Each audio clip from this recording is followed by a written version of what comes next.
My name is Namhla Mniki, and I am the current director for African Monitor. And African Monitor is a pan-African organization that's concerned about accountability and transparency in Africa. We also work to ensure that governments understand the needs of grassroots communities in Africa. And so it's important for us that African governments are accountable to African citizens. As I sit here at the summit on OGP, is that the wrong one? Okay. One of the things that come up, which we've been raising, is that the global community really needs to start to understand that African governments are starting to organize themselves so that they can ensure that the transparency agenda is within the context of the Africa ownership agenda. In other words, it's time for Africa to begin owning its own development agenda. Now, within that framework, there are a number of progressive things that African governments are doing at the African Union level.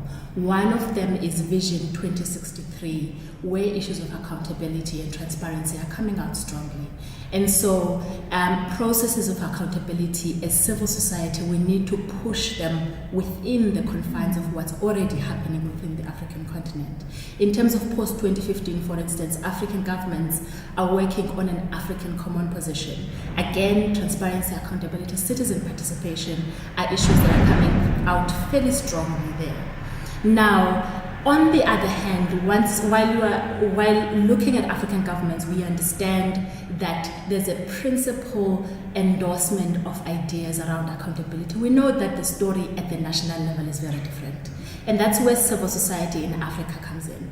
Because while African governments tend to adopt these great principles at the AU level, they do not implement them on the ground. And our experiences of governments that are participating in this process show that they are actually not even implementing their own action plans. So we need to figure out new ways of strengthening civil society at the local level.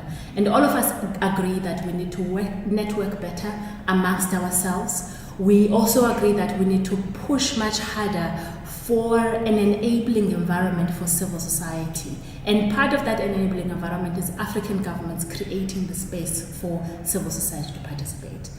A third issue that really rarely ever gets attention is the fact that part of the difficulty civil society faces in Africa is not just constricting government legislation. It's also the fact that funding systems right now for civil society are forcing civil society out of the advocacy and policy making space, because most of civil society that's supported implements programs on the ground. And those civil society organizations that are working on advocacy and policy are receiving less and less financing. And so global financial systems, if we are serious about transparency, we need to start saying, how do we ensure that we're continuously strengthening civil society at the national level? Because it's only through strong national civil society that we're going to get African governments to do what they need to do. That is, to be accountable to their citizens and to spend development resources in order to alleviate poverty.